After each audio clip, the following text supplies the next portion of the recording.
Alhamdulillahirabbil alamin. Alhamdulillahilladzi alafa baina qulubina fa asbahna bi ni'matihi ikhwana. Asyhadu an la ilaha illallah wa la syarika lahu wa asyhadu anna Muhammadan abduhu wa rasuluhu la nabiyya ba'dah. Allahumma shalli wa sallim ala nabiyil karim wa ala alihi wa sahbihi ajma'in. Asbahna wa asbahal mulku lillah walhamdulillahi la syarika lah. La ilaha illa huwa wa ilaihi nusyur. Asbahna ala fitratil Islam wa kalimatil ikhlas wa ala dini nabiyina Muhammadin sallallahu alaihi wasallam wa ala millati abina Ibrahim hanifa wa ma kana minal musyrikin. Allahumma inni asbahtu minka fi ni'matin wa afiyatin wa sitrin fatima alayya ni'mataka wa afiyataka wa sitraka fid dunya wal akhirah. Allahumma ma asbaha bi min ni'matin aw bi ahadin min khalqika wa minka wahdaka la syarika lak falakal hamdu wa lakas syukru. Wa baraka qala ta'ala bil Qur'anil Karim a'udzu billahi minasy syaithanir rajim wa adallahu alladziina amanu minkum wa 'amilus shalihat la yastakhlifannahum fil ardi kama istakhlafa alladziina min qablihim wa liyumakkinanna lahum dinahum alladzi irtadaa lahum wa la yubaddilannahum min ba'di khawfihim amna ya'budunani la yusyrikuna bi syai'an wa man kafara ba'da dzalika fa ulaika humul fasiqun. Sadaqallahul azim wa sadaqa habibul karim wa nahnu ala dzalika minasy syahidin wa syakirin walhamdulillahi rabbil alamin. Baik. Bapak Ibu hadirin jamaah Masjid Al-Muhajirin yang insyaallah semuanya dirahmati dan diberkahi oleh Allah Subhanahu wa taala. Alhamdulillah kita bisa berkumpul kembali di Ahad pagi pada subuh untuk sama-sama tafakuh fiddin dalam rangka meningkatkan keilmuan dan keimanan kita kepada Allah Subhanahu wa taala. Semoga keringanan langkah kita menuju masjid ini dan kehadiran kita di majelis ilmu ini dicatat oleh Allah sebagai amal soleh yang akan meringankan langkah kita kelak untuk memasuki surganya Allah Subhanahu wa taala. Amin ya rabbal alamin. Salam dan salam kita haturkan kepada baginda Rasulullah sallallahu alaihi wasallam beserta para keluarga, para sahabat dan para pengikutnya, insyaallah termasuk kita di dalamnya. Jamaah rahimakumullah, waktu subuh adalah waktu yang penuh dengan keberkahan, sehingga Rasulullah SAW itu mendoakan umatnya. Jadi bukan saja sahabat, tapi juga kita saat ini ya. Allahumma barik li fi ummati fi bukuriha. Ya Allah, berkahilah umatku di pagi harinya. Maka para ulama menganjurkan kita untuk tidak tidur lagi setelah subuh, setelah fajar, setidak-tidaknya sampai waktu syuruk. Ya, nah kita alhamdulillah setiap ahad ahad pagi kita melakukan kajian sampai waktu syuruk nanti. Ya, nanti setelah itu insyaallah kita akan melaksanakan sholat sunnah syuruk bersama-sama. Ya, sebagian ulama menyatakan tidak ada sholat sunnah syuruk, yang ada adalah sholat sunnah duha yang diawalkan waktunya. Ya, ya nggak apa-apa, nggak ada masalah ya. Bagi kita yang meyakini ya bahwa memang sholat syuruk itu ada, dan ini juga ada ya, silakan niat sholat sunnah syuruk ya. Kalau yang yakinnya sholat sunnah duha, yang niatnya sholat sunnah duha. Yang jelas Rasulullah menyatakan barang siapa yang melaksanakan sholat subuh berjamaah di masjid, lalu kemudian dia beriktikaf ya dengan memperbanyak zikir ya, istighfar ataupun tilawatul Quran sampai waktu syuruk, kemudian dia sholat 2 rakaat. Nah, memang tidak disebutkan di sholat apa, sholat sunnah 2 rakaat, maka maka dia akan mendapatkan balasan atau pahala seperti haji dan umroh, tamatan, sempurna, ya. Jadi insyaallah setiap ahad di masjid kita ini kita mendapatkan pahala haji dan umroh, ya, tanpa kita datang ke bait itu. Amin ya rabbal alamin. Kemarin saya diminta oleh Pak Budi, karena ini lagi musim politik, ya, orang sering ngompol sekarang, Pak. Ngompol itu apa? Ngomongin politik, ya. Jadi diminta temanya tentang urgensi kepemimpinan dalam Islam. Amin. Alhamdulillah, ya. Kita memang selalu amin, ya. Sejarah Nabi dan Rasul adalah sejarah kepemimpinan. Jadi Nabi Rasul itu tidak diutus hanya untuk membawa agama, mengajar ritualisme, ya, ibadatul mahdhah, tidak.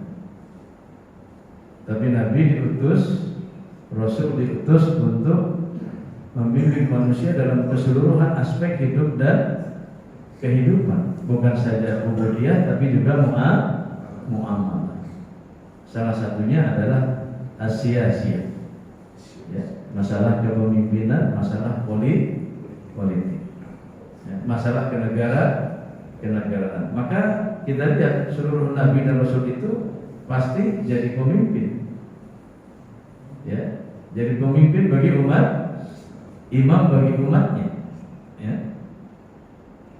Nah, ketika manusia dipimpin oleh para nabi dan rasul yang menjadi imamnya, yang menjadi pemimpin tertingginya, maka manusia berada di dalam bimbingan wahyu, ya, sehingga hidupnya di dalam kondisi yang sangat sangat tentram, sangat sejahtera, ya, sangat makmur, gitu. Nah, ketika para nabi ini kemudian wafat, maka kemudian lama-kelamaan muncullah pemimpin-pemimpin yang membawa masyarakat dan umatnya kepada kekufuran, kepada kebatilan, sehingga akhirnya mereka hidup dalam, ya, kubangan, ya, kekufuran dan kebatilan.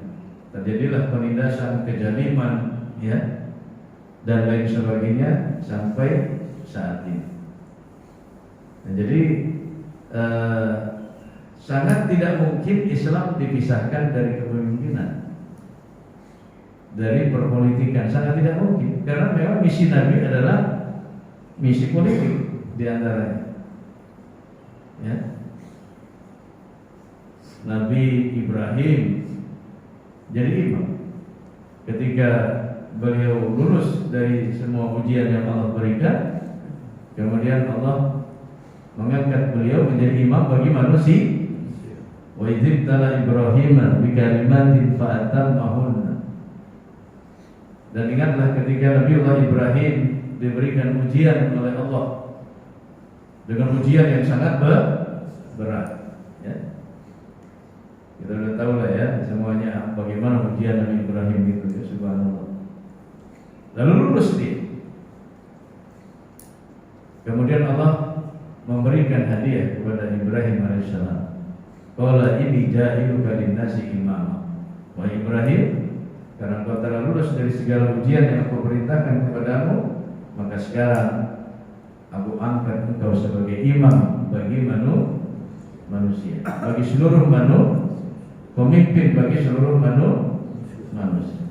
Qala wa min dzurriyyati, bagaimana dengan anak keturunan kami? Apakah mereka juga akan menjadi imam nantinya? Allah menjawab, qala la yanalu ahdid dzalimin. Kepastian dan keputusanku ini ya tidak termasuk kepada keturunanmu yang berbuat zalim. Dan kemudian ikuti setelah itu ya, Nabi Daud jadi nabi dan raja, Nabi Sulaiman jadi nabi dan raja. Semua ya. Nabi Ayub, Nabi Yunus, Nabi Ayub setelah diberikan ujian yang sakit yang begitu lama, ada yang menyatakan 18 tahun ya. Setelah sembuh kemudian beliau memimpin umat. Nabi Yunus ketika beliau melarikan diri ya dari kewajiban dakwahnya karena kesal dengan umatnya yang Allah hukum dia ditelan dengan. Lalu setelah diselamatkan oleh Allah ya, karena beliau sadar kemudian bertobat kepada Allah, maka Allah kirimkan dia kepada satu tempat, kemudian diberikanlah petunjuk kepada Nabi Yunus ya untuk membangun tempat itu bersama dengan 100 ribuan umatnya, 100 ribuan lebih umat yang dipimpinnya. Jadi jamaah rahimakumullah, termasuk tentunya Nabiullah Muhammad sallallahu alaihi wasallam ya. Nah, sehingga kepemimpinan itu memang menjadi hal yang sangat urgent dalam hidup dan kehidupan manusia, bukan hanya dalam pandangan Islam. Karena kepemimpinan inilah yang membuat hitam putih sebuah masyarakat dan bangsa. Masyarakat baik dan buruk itu karena pemimpin. Proses kepemimpinan itu ibarat air yang mengalir dari hulu ke hilir atau ke muara. Kalau air yang mengalir dari hulunya bersih, jernih, maka kemungkinan dia akan sampai di muara juga bersih. Tapi kalau air yang ada di hulunya sudah kotor, butek, maka kemungkinan sampai di hilir atau di muaranya akan butek, akan lebih kotor. Inilah yang kemudian ilustrasi ini yang kemudian disampaikan oleh para ulama sufi tentang kepemimpinan tersebut. Nah, jamaah rahimakumullah, 15 abad yang lalu ya, Rasulullah SAW itu telah menyatakan dengan sangat jelas tentang masalah ini ya. Dalam hadisnya yang diberikan oleh Imam Dailami, Rasulullah menyatakan, "Idza aradallah biqaumin khairan wa la 'alaihim ulama'ahum wa qada bainahum ulama'ahum wa ja'ala al-mal fi sumahihim." Apabila Allah menghendaki sebuah masyarakat, sebuah bangsa menjadi masyarakat yang khairan, menjadi bangsa yang khairan, yang baik, wala alaihim ulama'ahum, maka Allah akan berikan kepadanya pemimpin yang welas asih, pemimpin yang bijaksana, pemimpin yang mencintai rakyatnya, yang menyayangi rakyatnya, bahkan melebihi dirinya sendiri, ya, keluarganya, bahkan kelompoknya. Jadi kalau seorang sudah diangkat menjadi pemimpin, dia tidak boleh dia mengutamakan keluarga dan kelompoknya, nggak boleh.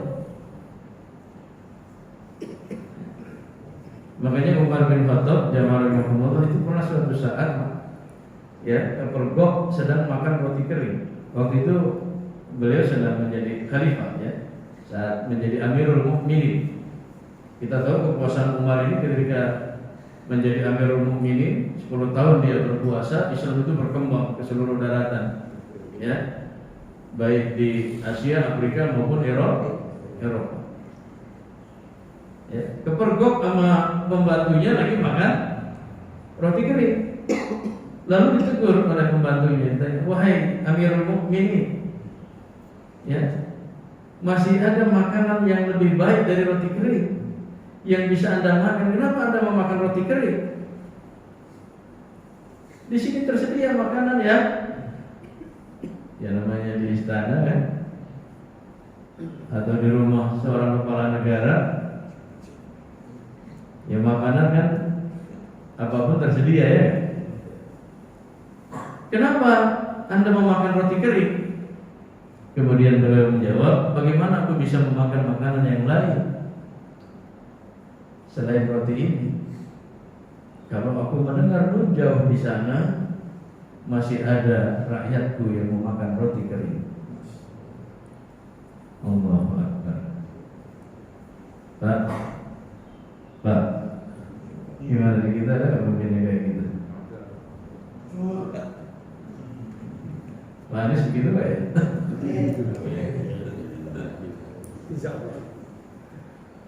Insya Allah. Ulama ini dari Halimah, Yahlimu. Halim itu lembut, ya, perangainya santun, welas asih, menyayangi rakyatnya. Kemudian yang kedua, menurut sabda Rasulullah, Allah juga akan menjadikan bagi masyarakat dan bangsa tersebut para hakimnya adalah orang-orang yang berilmu. Ini ulama di sini disebut, ya. Wa qadha, ya, bainahum ulama'uhum. Qadi itu apa namanya? Orang yang memutus perkara. Kalau di zaman Rasulullah sampai Umar bin Khattab, itu kekuasaan publik, kepemimpinan publik masyarakat, ya, itu langsung juga dipegang bersamaan dengan kekuasaan kehakiman, kekuasaan hukum. Ya, jadi Rasulullah selain sebagai kepala negara, beliau juga sebagai hakim. Begitu juga Abu Bakar, begitu juga Umar bin Khattab. Baru pada masa Ali bin Abi Thalib, ya, dipisahkan antara kekuasaan eksekutif dengan kekuasaan legislatif, baru diangkat hakim, ya. Jadi khalifah hanya fokus kepada urusan kemasyarakatan dan kebangsaan, urusan negara. Urusan hukum itu sudah diserahkan ke hakim, kepada qadhi, ya. Nah, hakimnya kualitasnya ulama. Dua pengertiannya jamaah rahimakumullah. Yang pertama memang ulama dalam artian yang khusus, yaitu orang yang mengerti betul tentang masalah Islam. Karena dulu pada kepemimpinan kekhalifahan Islam itu syarat menjadi hakim, dia harus hafal Quran, dia harus menguasai tafsir, dia harus menguasai usul fikih, dia harus menguasai hadis. Kira-kira kalau bukan ulama bisa nggak? Makanya kemudian jadi adil hakimnya, karena dia takut kepada Allah kalau menghukum dengan tidak adil. Innama yakhshallah min ibadihil ulama. Sesungguhnya orang yang paling takut kepada Allah adalah para ulama yang benar, ulama yang sungguh-sungguh ulama, ya. Ada juga sekarang kalau dulu insya Allah takut semua sama Allah, ya. Kalau sekarang ada ulama yang gak takut sama Allah, ya. Nah, kemudian pengertian yang kedua dalam konteks kekinian, ulama di sini maksudnya orang yang berilmu. Artinya hakimnya benar-benar mengetahui ilmu tentang hukum. Dia lulusan sarjana hukum, dia juga menguasai masalah hukum. Kemudian dia menghukum dengan ilmunya itu, dengan kebenaran ilmunya, sehingga keputusannya menjadi adil. Ketika ini terjadi, maka rakyat jadi tenang. Kenapa? Hak-haknya terjamin, ya. Tidak ada yang terjadi. Dan kemudian yang ketiga ini yang paling juga penting, waja'alal mal fi sumahaihi.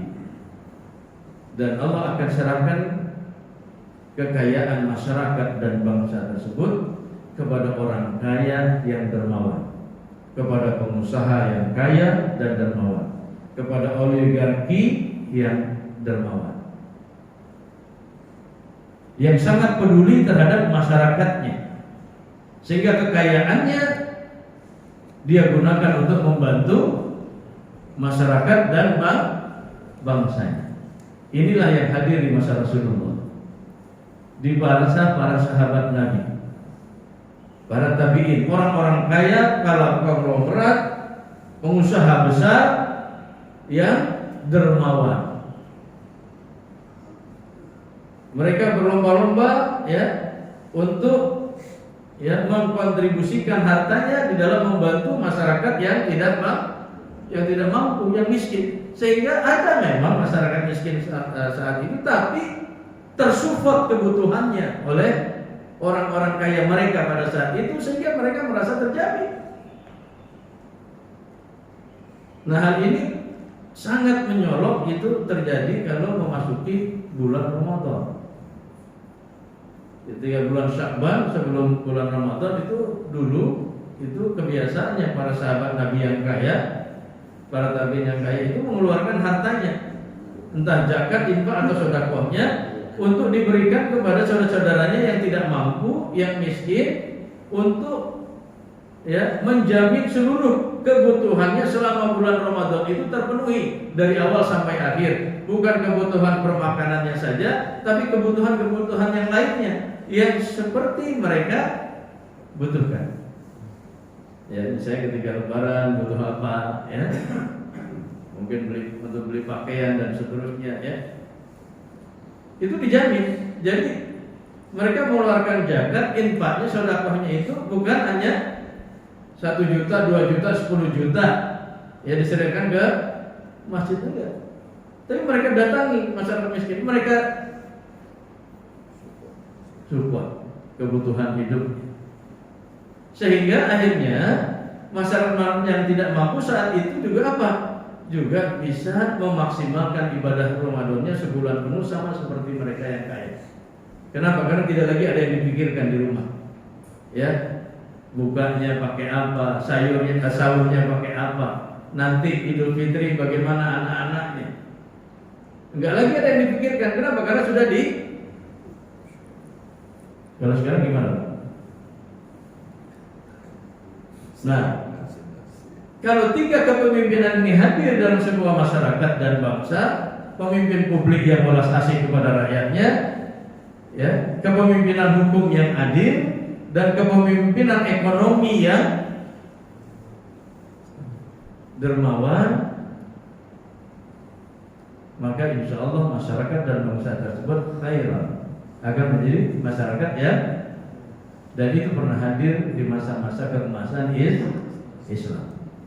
Kemudian sebaliknya, wa idza arada biqaumin syarra, apabila Allah menghendaki sebuah masyarakat, sebuah bangsa itu menjadi masyarakat yang buruk, banyak masalah, banyak kezaliman, banyak kemiskinan, banyak kriminalitas dan seterusnya. Wala alaihim sufaha'ahum, maka Allah akan jadikan baginya para pemimpin yang sufaha, yang culas, yang gak takut sama Allah, yang buruk akhlaknya, buruk moralitasnya, yang tidak memikirkan masyarakat secara keseluruhan, hanya lip service saja. Kalau musim-musim Pilpres atau Pilgub atau ini baru kelihatannya, waduh, sama rakyat perhatian betul tuh kesana kemari, bawa sembako, bawa susu, bawa macam-macam. Kemarin kemana ketika jadi pemimpin, ketika jadi menteri kemana?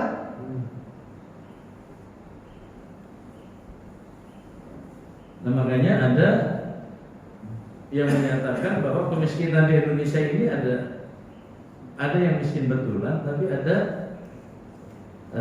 yang direkayasa, social engineering. Jadi memang sengaja dimiskinkan rakyat Indonesia itu supaya nanti bisa dimanfaatkan 5 tahun sekali. Ya orang yang butuh uang, butuh makanan dikasih 100-200 ribu, kan sangat karena sangat butuh kan, sangat ini sekali kan, senang sekali ya. Nah, makanya politik uang di Indonesia susah dihilangkan karena kondisinya seperti itu. Kalau masyarakatnya sudah makmur, baru insya Allah politik uangnya dengan sendirinya akan. Nah, jadi gitu, jamaah rahimakumullah, ya.